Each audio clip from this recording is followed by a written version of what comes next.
Assalamualaikum warahmatullahi wabarakatuh. Salam sejahtera buat kita semua. Salam kenal, saya dengan Merina Inanta Nasution, mahasiswa PPG dalam jabatan Angkatan 3 tahun 2023. Saya adalah sebagai pengajar di SMA Negeri 11 Medan, guru bidang studi Bahasa Indonesia. Hari ini saya akan melaksanakan praktik pengalaman lapangan atau PPL di SMA Negeri 11 Medan pada siswa kelas 12 IPS 4 dengan materi pembelajaran merancang novel berdasarkan isi dan kebahasaannya. Selamat menyaksikan video pembelajaran berikut ini.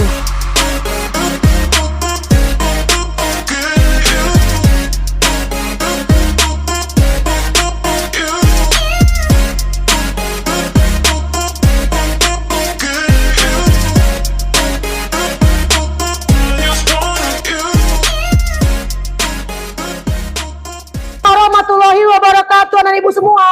Waalaikumsalam warahmatullahi wabarakatuh. Sebelum kita belajar, kita doa dulu ya nak, ya, supaya kegiatan kita lancar. Hari ini belajar kita lancar, maka doa dipimpin oleh ketua kelas kepada anak ibu Rian. Dipersilakan memimpin doa. Sebelum kita mulai belajar, mari kita berdoa. Mulai.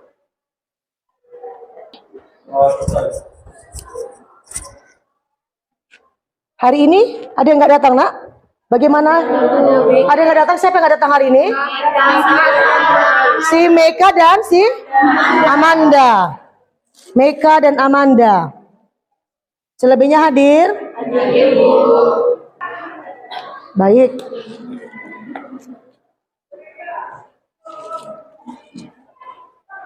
Kelas sudah kalian bersihkan?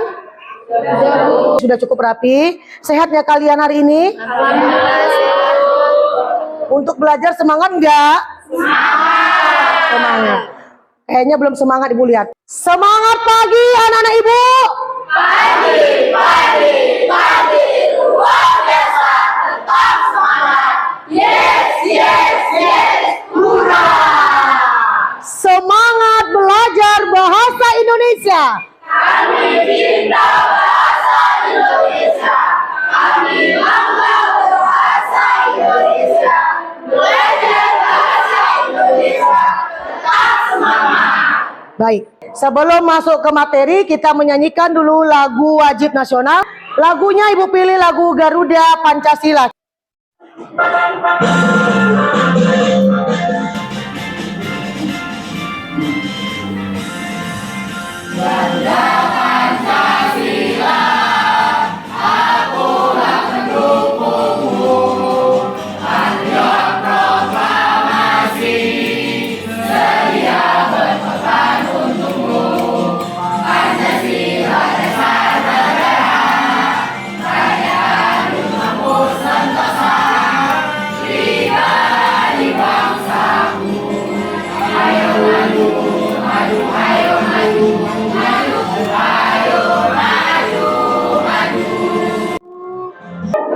Baik anak-anak ibu, sebelum kita mulai pembelajaran, ya ibu mau tahu belajar nggak kalian di rumah? Minggu lalu materi kita masih ingat tentang apa nak? Masih. Apa sih yang kita pelajari minggu lalu? Ada yang bisa jawab? Silakan berdiri nak. Minggu lalu ibu mengajarkan kepada kami itu menganalisis unsur intrinsik, ekstrinsik, dan kaidah kebahasaan novel. Baik, unsur intrinsik bu, ekstrinsik dan kaidah kebahasaan novel. Cobalah yang tahu apa sih unsur intrinsik itu apa saja, tunjuk tangan dulu. Yang tahu unsur intrinsik itu apa saja, silakan sayang nak. Yaitu tema, tokoh, penokohan, alur, gaya bahasa, amanat, sama sudut pandang pengarang. Oke, bagus. Anak ibu tepuk tangan. Berarti belajar di rumah dengan baik. Ya. Nah, hari ini yang akan kita pelajari adalah masih ada hubungan dengan novel. Hari ini kita mencoba merancang novel. Belum membuat novel, masih merancang, gitu ya, Nak. Nah, merancang novel. Kira-kira dari kata merancang novel ini, ada yang tahu apa sih arti kata merancang? Ayo, tunjuk tangan yang tahu arti kata merancang. Rian, silakan. Merancang novel itu menurut Rian apa, sayang, Nak? Ya, yang dimaksud dengan merancang sebuah novel yaitu menyusun rencana kegiatan tentang garis besar sebuah novel yang dilakukan sebelum membuat sebuah novel. Oke. Tangan buat Rian. Bu, merancang, Bu, artinya menyusun garis besar ya gagasan tadi sebelum kita menyusun sebuah novel. Oke. Materi kita hari ini adalah masih tentang teks novel, tapi KD-nya atau kompetensi dasar yang Ibu ajarkan. Pertama, kompetensi dasar 4.9. Diperhatikan sayangnya. Adalah merancang novel atau novelet dengan memperhatikan isi dan kebahasaan baik secara lisan maupun tulisan. Indikatornya adalah menyusun rancangan novel dengan memperhatikan isi dan kebahasaan. 49.2 mempresentasikan, mengomentari dan merevisi isi dan kebahasaan hasil rancangan novel. Adapun tujuan pembelajaran yang akan kalian capai nantinya, anak-anak ibu mampu berpikir secara kritis dalam menyusun rancangan novel dengan memperhatikan isi kebahasaan dengan tepat. Lalu anak-anak ibu dapat berpikir secara kritis dalam mempresentasikan, mengevaluasi, mengomentari, merevisi isi dan kebahasaan novel, rancangan novel dengan tepat. Adapun pendekatan pembelajaran yang akan Ibu sampaikan hari ini adalah menggunakan pendekatan scientific learning. Metode pembelajarannya dengan cara berdiskusi, tanya jawab, dan penugasan. Sedangkan model pembelajaran hari ini adalah PJBL atau Project Based Learning. Ya, kita masuk. Ya, merancang novel. Ini yang Ibu sebutkan tadi, apa sih merancang novel? Ya, rancangan atau kerangka novel adalah merupakan rencana kerja yang memuat garis-garis besar sebuah karangan novel yang akan digarap sebelum menyusun sebuah novel yang dijabarkan secara mendetail dan disusun secara logis dan sistematis mulai dari awal cerita, tengah cerita, dan akhir cerita yang digambarkan dan disusun secara garis besar dalam bentuk bab atau chapter atau bagian-bagian cerita. Jadi rancangan novel itu adalah rencana kerja yang kita buat sebelum kita menyusun novel supaya kita tahu garis-garis besarnya nantinya dalam menyusun novel. Oke, kita lanjut. Apa sih manfaat kita menyusun rancangan atau kerangka novel? Apa manfaatnya? Ada 5 manfaat yang kita temukan dalam merancang novel. Pertama, mempermudah pengarang nantinya dalam menulis karangannya. Yang kedua, pengarang dapat mencegah agar tidak mengolah pengulangan ide atau gagasan yang dia tuangkan nantinya dalam rancangan. Kemudian, yang ketiga, mencegah pengarang keluar dari sasaran awal yang telah ditetapkannya dan tidak melebar kemana-mana. Kemudian, membantu pengarang untuk mengatur klimaks yang berbeda-beda dalam karangannya. Oke, kita lanjut. Ya. Bagaimana langkah-langkah atau cara kita dalam menyusun sebuah rancangan atau kerangka karangan novel? Yang pertama, seorang pengarang harus bisa menentukan tema novel. Apa itu tema, Nak? Apa itu tema? Ayo. Ide atau gagasan, apa inti dari sebuah cerita? Harus mampu mencari tema apa yang bagus, yang menarik, supaya memunculkan minat baca si penikmat novel. Nah, saat membuat kerangka novel, kamu wajib melihat tema novel yang hendak diangkat. Kemudian langkah kedua adalah buat karakter novel. Nah, karakter itu apa? Ciri khas. Karakter dibagi dua ya. Pertama adalah karakter tokohnya, lalu karakter dalam tulisan isi bahasa yang disajikan nantinya dalam novelnya, gitu ya nak. Karakter tokoh kita bagi atas. Ada tokoh protagonis, ada tokoh antagonis, ada tokoh tritagonis, ada tokoh skeptik, dan ada tokoh sidekick. Selain karakter tokoh, ada juga yang disebut dengan karakter tulisan atau bahasa. Pada karakter tulisan ini bisa dikemas menjadi tulisan humor, tulisan serius, atau apapun itu yang sifatnya harus fleksibel. Ya, umumnya ditulis berdasarkan karakter dari masing-masing penulis. Tentu saja dalam menulis novel, seorang penulis sudah dapat menemukan karakter dan gayanya. Bisa dipahami nak? Oke.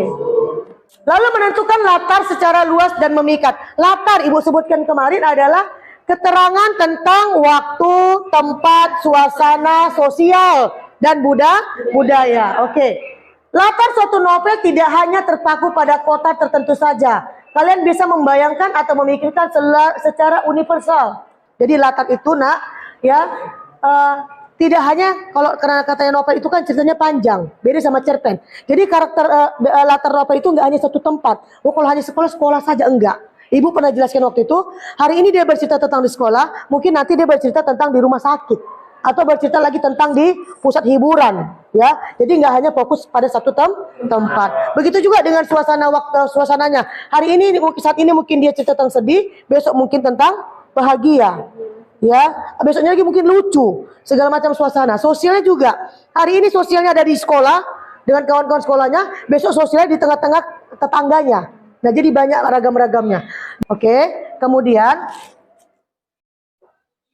menyusun alur dan chapter atau bab atau bagian-bagian ini yang paling penting, atau bagian-bagian cerita dalam kerangka atau rancangan novel yang akan kalian buat. Penulis atau kalian nanti harus bisa mengembangkan alur itu. Sebelum mengembangkannya, membagi-baginya dalam bentuk chapter, bagian-bagian cerita. Makanya kalau novel itu ada bagian cerita awal, ya. Kemudian di mana di awal cerita, lalu pertengahan cerita, dan bagaimana di akhir atau di ending cerita. Setiap itu bagian-bagian itu ada chapternya. Bagian cerita pertama apa yang diceritakan? Oh, ada 4 chapter Bu di awal pertama.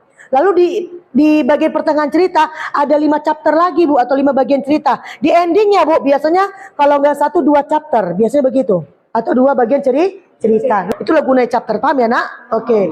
Yang kelima, menentukan konflik cerita. Nah, konfliknya kalian harus bisa menentukan di mana titik puncak tertinggi dalam cerita tersebut. Konflik bisa jadi mungkin perselingkuhan adalah konflik tertinggi, yaitu saking emosinya sampai mungkin bercerai gitu nak ya, atau putus kalau masih pacar-pacaran misalnya. Nah, itulah konflik tertinggi.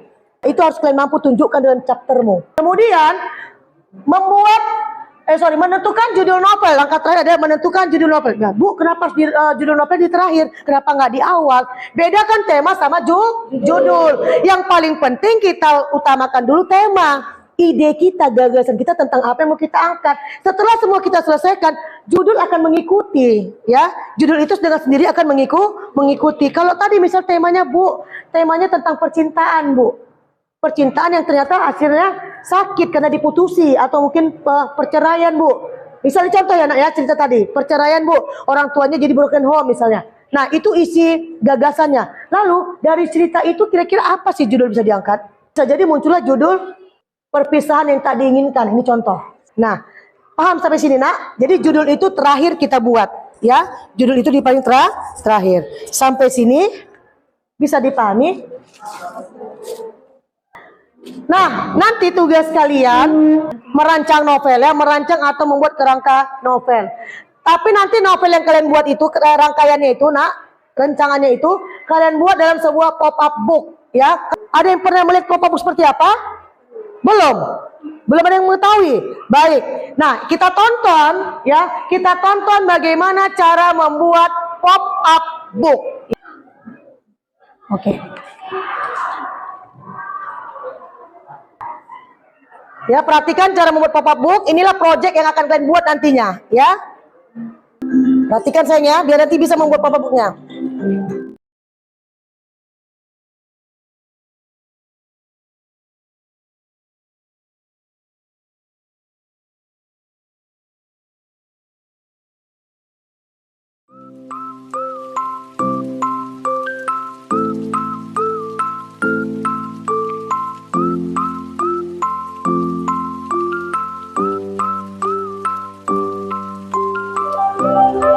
Oke, sudah ditonton ya.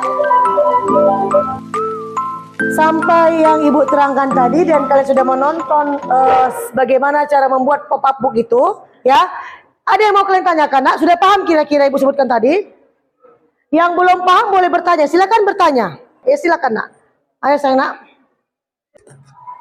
Ibu tadi ada menyampaikan 5 buah karakter yang selama ini saya tahu itu ada 3, yaitu protagonis, antagonis, dan protagonis. Untuk tokoh skeptik dan sidekick itu apa ya, Bu? Oke.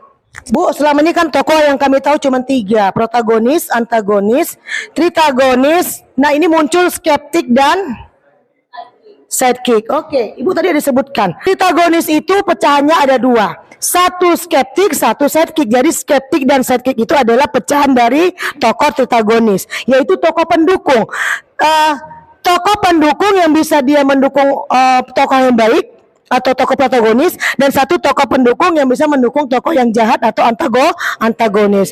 Maka skeptik itu tokoh yang mendukung antagonis. Tokoh yang jahat tadi ada pendukungnya gitu. Nah, jadi kalau ada satu orang yang jahat, ada antek-anteknya yang ikut juga jahat gitu ya. Dia nggak sendiri jahatnya, ngajak juga orang lain itu jahat. Kemudian sedangkan sidekick itu tokoh yang mendukung protagonis. Jadi orang yang protagonis yang tokohnya baik juga ada pendukungnya. Nggak semua orang juga jahat, ada yang baik pengikutnya juga banyak. Nah gitu ya. Kita lanjut ya, kalian mengerjakan nanti LKPD yang Ibu berikan, ada panduannya di sini ya. Setiap kelompok akan Ibu bagikan LKPD.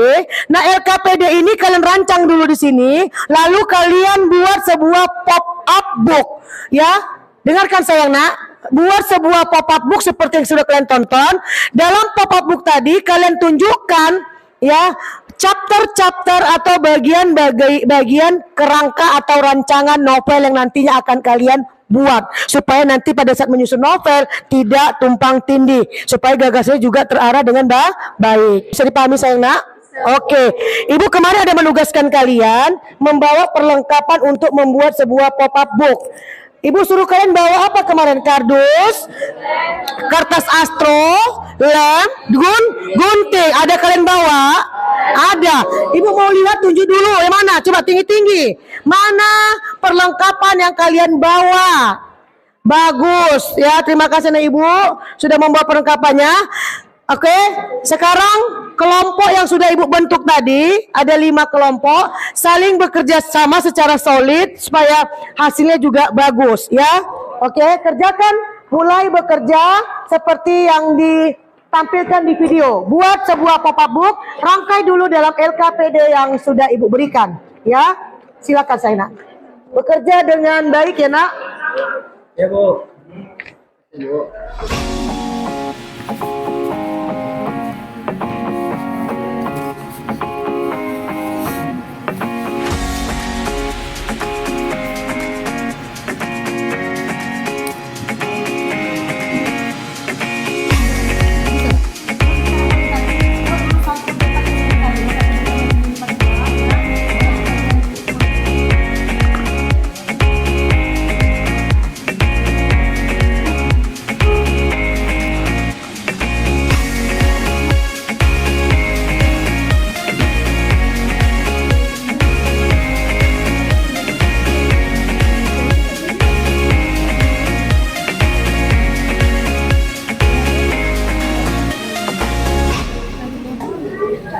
Oke sayang, udah siap? Oke. Coba mana yang udah siap kelompoknya? Tunjukkan yang sudah siap. Oke. Angkat yang sudah siap sebelum kita maju. Mana yang paling menarik? Mari sini sayang, lihat judulnya. Judulnya mana lagi judul? Oh belum, oke. Oke, tunjukkan tinggi-tinggi sayang. Oh mantap. Oke, Ibu suruh dulu kelompok Siti yang maju ke depan untuk presentasi. Karena Ibu tengok paling cantik pop-up-booknya. Oke ya. Assalamualaikum warahmatullahi wabarakatuh. Kami dari kelompok 3 ingin mempresentasikan hasil diskusi kami, yaitu merancang kerangka novel. Pertama-tama kami akan membacakan unsur intrinsiknya dari novel Let's Be Platonic. Yang pertama ada tokoh dan karakter. Reno sebagai protagonis, Monty sebagai protagonis, Reni sebagai tokoh pendukung, Arsy sebagai programmer atau pendukung, Eri sebagai programmer atau pendukung, Riana sebagai asisten rumah tangga atau pendukung, Mary sebagai editor atau pendukung. Alurnya novel lesbi platonik ialah menggunakan alur mundur, di mana novel ini menceritakan masa lalu Reno dan keluarganya. Sudut pandang novel lesbi platonik ialah sudut pandang orang pertama dan ketiga. Kami akan membacakan bagian awal cerita. Chapter 1, pengenalan Reno dan Monty sampai di perjodohan dan sampai ke pernikahan Siri. Chapter 2 itu ada Monty dan Reno tinggal di sebuah apartemen kecil. Mereka berdua sepakat untuk mengikrarkan hubungan platonis. Chapter ketiga ada Monty bertemu Reni ingin mengadopsi sebagai anak, namun Reno tidak menyetujuinya. Chapter 4, pendekatan Reno dan Reni, subplot masa lalu Reno dan keluarganya. Chapter 5, Monty menyewa jasa babysitter bernama Riana. Monty berprofesi sebagai penulis tentang tema-tema pernikahan sesuai permintaan pasar. Baru yang kedua ada bagian tengahnya, yaitu chapter 6, keakraban Monty dan Riana membuat Monty cemburu dan memecat Riana sehingga Reni dimasukkan ke playgroup. Chapter 7, Arsy teman Reno bermain dan ternyata istri Reno adalah penulis favoritnya. Arsy menjadi penggemarnya. Chapter 8, Mary tertarik dengan pada Reno dan berusaha mendekatinya. Chapter 9, Arsy memberi Eri karena mencurigai hubungan Mary dan Reno sehingga menimbulkan pertengkaran, dan Renilah yang menyatukan mereka untuk berbalikan. Chapter 10, Monty melamar menjadi karyawan cleaning service untuk memata-matai Reno dan Mary. Chapter 11, karena kelelahan Monty jatuh sakit. Reno pun akhirnya tahu jika sakit karena beban pikiran dan cemburu yang mengalah. Bagian akhir, chapter 12, Monty dan Reno akhirnya mendapatkan pernikahan mereka secara hukum dan mengakhiri perjanjian platonis. Sinopsis yang terdapat dalam novel ini yaitu novel ini mengisahkan tentang dua orang yang berusaha menjaga hubungan mereka dalam batas-batas persahabatan platonik tanpa adanya hubungan romantis yang terlibat. Cerita ini akan mengeksplorasi dinamika dan tantangan yang muncul ketika dua orang mencoba menjaga hubungan mereka sambil menghadapi godaan atau perasaan yang lebih dalam. Sekian dari materi yang kami sampaikan. Ada yang mau bertanya? Perkenalkan, nama saya Isa dari kelompok 2. Dari yang kami sampaikan, ada yang mau bertanya? Nama saya Isa dari kelompok 2. Saya ingin bertanya tentang, bisakah kalian tunjukkan yang mana tokoh antagonis atau protagonis di dalam novel kalian? Terima kasih. Yang tokoh protagonis ada dua orang, yaitu Reno dan Monty sebagai protagonis. Sedangkan antagonisnya Mary dan Riana. Itu adalah tokoh antagonis. Saya ingin bertanya, apa amanat yang di dalam novel tersebut yang bisa disusun? Amanatnya yaitu dalam cerita ini akan mengeksplorasi dinamika dan tantangan yang muncul ketika dua orang mencoba menjaga hubungan mereka sambil menghadapi godaan atau perasaan yang lebih dalam. Gimana jawabannya? Apakah sudah jelas? Oke, tepuk tangan lah buat anak ibu. Mantap, ya. Sekian dari hasil presentasi kami tutup. Wassalamualaikum warahmatullahi wabarakatuh. Ya.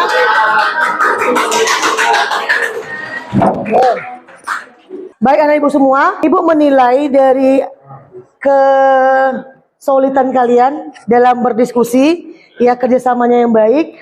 Semua bagus, tapi ada yang terbaik gitu ya. Ibu hanya mengambil 2 kelompok terbaik. Maka ada reward dari ibu, ya. Oke, ini saya reward dari ibu. Oke ya, nanti dimakan ya nak. Gak pakai lagi. Oke. Ini tangan dulu.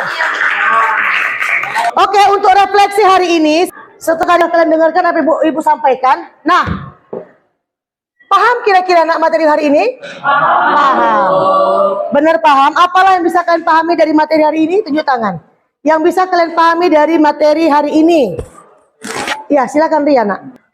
Ya, materi yang saya pahami hari ini setelah saya mendengarkan penjelasan dan menyimak penjelasan dari Ibu dan menyimak penjelasan dari kawan-kawan yang sedang presentasi tadi, saya dapat menyimpulkan definisi atau pengertian dari merancang sebuah novel, langkah-langkah dalam membuat sebuah novel, dan manfaat dari menyusun sebuah novel. Oke, bagus anak ibu. Terima kasih saya. Baik, ya. Dari materi ini kira-kira masih ada yang belum paham? Anak-anak ibu yang belum paham kira-kira boleh tunjuk tangan. Dari materi yang ibu sampaikan entah ada yang belum paham, tunjuk tangan. Paham semua sayang nak? Paham, bagus. Ya. Baik, untuk kesimpulan hari ini adalah mendefinisikan apa itu rancangan novel, ya. Rancangan novel berarti hasil apa nak?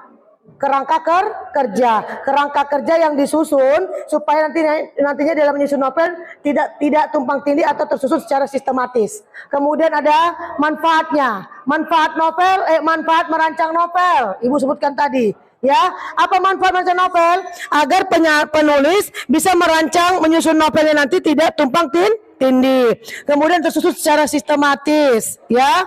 Nah, terakhir adalah langkah-langkah menyusun novel. Dengarkan sayang. Kesimpulan terakhir langkah-langkah menyusun novel. Yang pertama tadi menentukan tema, kemudian menentukan karakter tokoh dan bahasa, menentukan latarnya, lalu menyebutkan alurnya, lalu menyebutkan bagian-bagian cerita atau chapter, dan terakhir adalah yang kelima menyebutkan konfliknya. Di mana letak konfliknya, dan terakhir adalah lalu kita menentukan judulnya apa.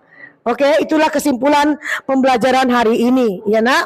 Materi kita selesai hari ini, maka untuk pembelajaran minggu depan bolehlah kalian baca buku kalian di rumah. Materi kita untuk minggu depan adalah tentang teks artikel, ya. Nah, baik, untuk menutup pembelajaran hari ini, ya baik, kita akhiri dengan berdoa. Ya, kepada anak ibu Rian sebagai ketua kelas, dipersilakan untuk memimpin doa sayang nak. Ya, doa. Ya, sebelum kita pulang, marilah kita berdoa. Berdoa dimulai. Berdoa selesai. Alhamdulillah, terima kasih anak-anak ibu telah mengikuti pembelajaran hari ini dengan baik dan sempurna. Ya, semoga bermanfaat buat kalian semua. Sebelum kita pulang, dibenahi semua kertas-kertas sampah-sampahnya, ya. Silakan bawa tasnya langsung, kita pulang bersalaman. Oke sayang nak. Oke sayang, assalamualaikum warahmatullahi wabarakatuh.